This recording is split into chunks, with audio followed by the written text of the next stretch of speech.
बेटा, लोग क्या कहेंगे? अंधी माँ और जवान बेटे की कहानी सुनकर आप भी चौंक जाएंगे। एक कस्बे में एक विधवा अंधी औरत रहती थी। उसका एक जवान बेटा था जिसके पालन पोषण की सारी जिम्मेदारी उसके कंधों में पर थी। वह अपने बेटे को पढ़ा लिखा कर एक बहुत बड़ा आदमी बनाना चाहती थी, इसलिए उसने उसका दाखिला कस्बे के सबसे अच्छे स्कूल में किया। वह दिन रात मेहनत करती ताकि बेटे की स्कूल की फीस भर सके। लड़के के स्कूल के बच्चे उसकी माँ के बारे में जानते थे। वे सब उसे अंधी का बेटा कहकर चिढ़ाते थे। लड़का इससे बहुत परेशान था। उसे अपनी माँ पर शर्म आने लगी थी। वह उसके साथ कहीं भी आने जाने से कतराता था।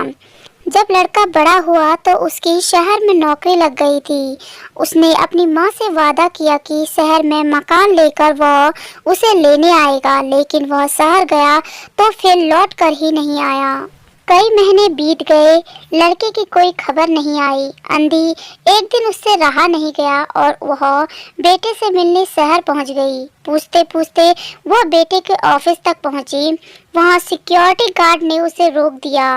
अंधी औरत ने गार्ड को अपने बेटे का नाम बताया और बोली कि उससे जाकर कह दो कि गांव से कोई उससे मिलने आया है। गार्ड ने जाकर उसके बेटे को बताया। बेटे ने ऑफिस की खिड़की से देखा तो उसे अपनी माँ गेट पर खड़ी नजर आई। वह ऑफिस में सबके सामने अपनी माँ की वजह से शर्मिंदा नहीं होना चाहता था।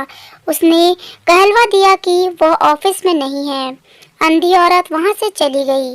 शाम को वह लड़का ऑफिस से घर जाने को लिए निकला। रास्ते में एक जगह काफी भीड़ जमा थी। वह अपनी गाड़ी रोककर भीड़ के पास पहुंचा तो बीच सड़क में उसने अपनी माँ को मरा पाया। उसके हाथ में एक चिट्ठी थी जिसमें लिखा था, बेटा, बड़े दिन हो गए थे, तेरी कोई खबर नहीं मिली। चिंता हो रही थी इसलिए तुझसे मिलने चली आई। तू तो अब बड़ा आदमी बन गया है। तुझसे मिलना अब शायद मेरी गरीबी की किस्मत में नहीं, लेकिन मैं बहुत खुश हूँ तेरे लिए। तूने अपना ही नहीं मेरा सपना भी पूरा किया।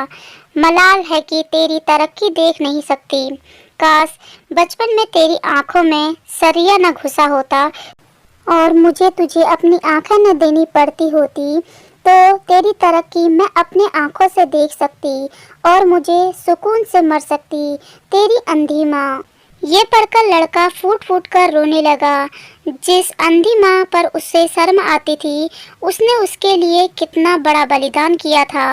वह आत्मग्लानि से भर उठा और जीवन भर खुद को माफ नहीं कर पाया। दोस्तों, माता पिता अपने बच्चों के लिए अपना सब कुछ निछावर कर देते हैं। उनका हमेशा सम्मान करना चाहिए। इस कहानी से आपकी क्या राय है, हमें कमेंट सेक्शन में कमेंट करके ज़रूर बताएं।